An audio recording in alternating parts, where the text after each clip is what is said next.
حضرت ابو الحسن رحمۃ اللہ تعالی علیہ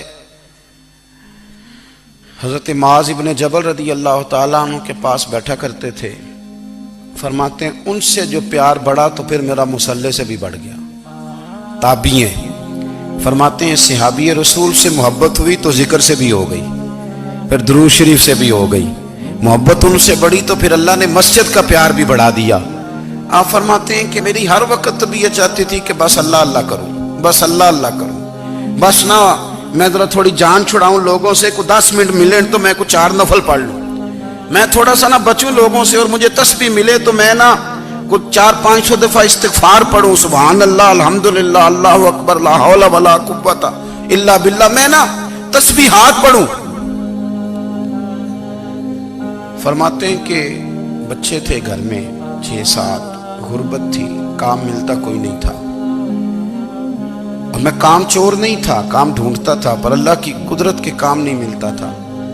فرماتے ہیں کہ میں نے ایک دن اپنی اہلیہ سے کہا کہ آج میں پھر جاتا ہوں کام ڈھونڈنے. تو میری بیوی بڑی فرما بردار تھی, پر اس دن نہ غربت کے ہاتھوں تنگ آ کے کہنے لگی, آج نانا کوئی تو چیز لے کے آیا, تو مجھ سے بچوں کی بھوک نہیں دیکھی جاتی. یہ سب روگاں دا روگ محمد جس دا نام غریبی, کنڈ بلا کے لنگ جاندے نہیں دوست یار قریبی. آج نہ کچھ لے کے آیا تو میں بچے لے کے میکے چلی جاؤں گی. شیخ فرماتے ہیں کہ میں بڑا پریشان گھر سے نکلا, پر میں نے صبح سے لے کے زور تک کام ڈھونڈا, کام ملا کوئی نہیں. تو میرے دل میں خیال آیا, چلو کام نہیں ملتا تو اللہ اللہ تو کرے نا, چلو بندوں کی مزدوری نہیں ملتی تو رب کریم کی عبادت ہی کرتے ہیں. فرماتے ہیں کہ میں نے نا فرات کے پانی سے وضو کیا, نہر کے, شدید دھوپ تھی, ساتھ ریت تھی, اور ریت تپ رہی تھی. میں نے اپنا رومال وہیں مصلی کے طور پر بچھا لیا, اور فرماتے ہیں کہ زور سے لے کر عصر تک نماز پڑھی, دھوپ بھی پورے زور پہ, پر میرے سجدے کا ذوق بھی پورے زور پہ. فرماتے ہیں سورج بھی چمک رہا ہے, اور رب کی عبادت کا ذوق بھی پورے زور پہ. میں سجدہ کروں تو پھر میرا اٹھانے کو جی نہ چاہے. میرے استاد لکھا کرتے تھے, یہ ان کا شعر ہے, وہ کہا کرتے تھے, مجھے سوز دے, مجھے ساز دے, اور مجھے نیم شب کا نیاز دے, دم سجدہ خود کو میں توڑ دوں, مجھے ایسا ذوق نماز دے. اور میں تیری بہار کا پھول ہوں, میں کھلا بھی ہوں تو تیرے لیے, مجھے میری شاخ سے توڑ لے, مجھے اپنی زلف کا ناز دے. بھائی فرماتے ہیں کہ عصر تک میں نے نفل پڑھے, دل ڈھلنے لگا, عصر کی نماز پڑھی, اور میں وہاں سے چلا. اب میں جب نکلنے لگا تو دل میں خیال آیا کہ چھوٹی چھوٹی دیواریں ہیں گھر کی, بغیر کچھ لیے جاؤں گا تو بیوی دور سے دیکھے گی تو شور کرے گی کہ پھر خالی ہاتھ آ گیا ہے.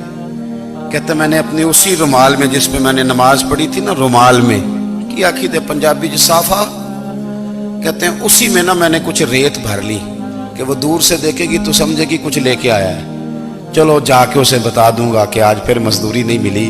کہتے ہیں وہ ریت لے کر جب میں گھر میں گیا تو پہلے بیوی دروازے پہ کھڑی ہوتی تھی, پوچھتی تھی خالی ہاتھ آ گئے ہو, آج میں نے دیکھا تو ہے ہی کوئی نہیں. فرماتے ہیں میں اندر داخل ہوا, سلام لیے, کونے میں میں نے وہ رومال رکھ دیا, اور میں نے آواز دی کہ بھلی مانس کہاں ہو؟ تو وہ کہنے لگی آپ منہ ہاتھ دھو لیں, میں روٹی لے کے آئی. میں نے کہا روٹی کہاں سے آ گئی, یہاں تو کئی دنوں کے فاقے, تو کئی دنوں کی غربت ہے, یہاں تو اس گھر میں تو فقیری ہے. فرماتے ہیں کہ وہ روٹی لے کے آئی, اور اس وقت کی جو موجودہ نعمتیں تھیں, سمجھ لیں سلاد, اچار, ہر چیز ساتھ لائی. میں نے کہا کہ بچے کہاں گئے؟ کہنے لگی وہ کھانا کھا کے کھیلنے گئے, آپ کھانا کھا لیں آ جاتے. کھانا اس نے چن دیا. میں نے حیرت انگیز لہجے میں ساری نعمتیں اپنے دسترخوان پہ دیکھ کر کے بیوی سے پوچھا یہ کہاں سے آیا کھانا؟ بچوں کو تو نے کہاں سے کھانا کھلایا؟ یہ سارا کچھ کیسا ہے؟ کہنے لگی پتہ نہیں آج آپ کس کریم کی مزدوری کرنے چلے گئے تھے, پتہ نہیں کس کریم کی. میرے گھر میں تو اتنی نعمتیں آئی ہیں کہ مجھ سے سنبھالی نہیں جا رہی, اتنا اناج ہے, اتنا گندم ہے, کس کریم کے دروازے آج چلے گئے تھے؟ یہ کہتے کہتے وہ اٹھی اور اٹھ کر کے کہنے لگی پہلے بڑا کچھ آیا تھا, اب کیا لے آئے ہو؟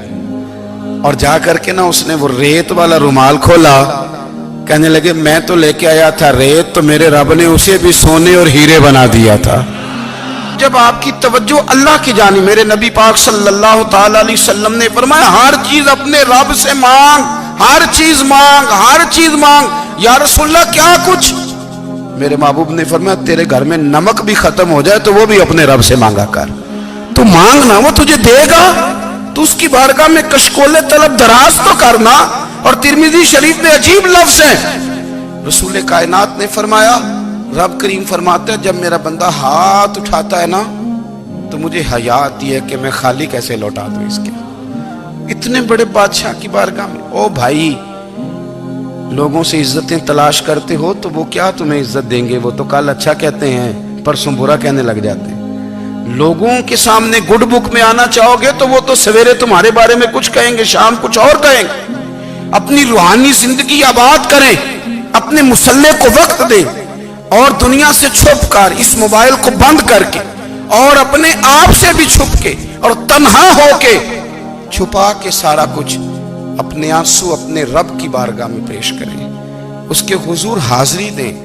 سنو نا ترمذی کی حدیث، اور اسے یاد رکھنا، نبی پاک علیہ السلام نے فرمایا اپنے دکھ لوگوں کے سامنے نہ بیان کرنا، سیٹھوں نوابوں کو نہ بتاتے پھرنا، دنیا داروں کے سامنے جا کے نہ رونا کہ میں تکلیف میں ہوں۔ فرمایا اگر دنیا داروں کو دکھ بتاؤ گے رب تمہیں کبھی غنی نہیں کرے گا، اور لوگ ہیں کہ الٹا مذاق اڑائیں گے۔ آپ کی جس سے بڑی پکی یاری ہے نا، پکی، وہ تب تک پکی ہے جب تک آپ نے 50,000 مانگا نہیں، اور جس وقت آپ نے کہہ دیا کہ میں مجبور ہوں میری مدد کر تو پھر ختم ہو گئی دوستی۔ لوگوں کی تعلقات آپ کے ساتھ تب تک ہیں جب تک آپ ان سے کوئی ضرورت وابستہ نہیں کرتے۔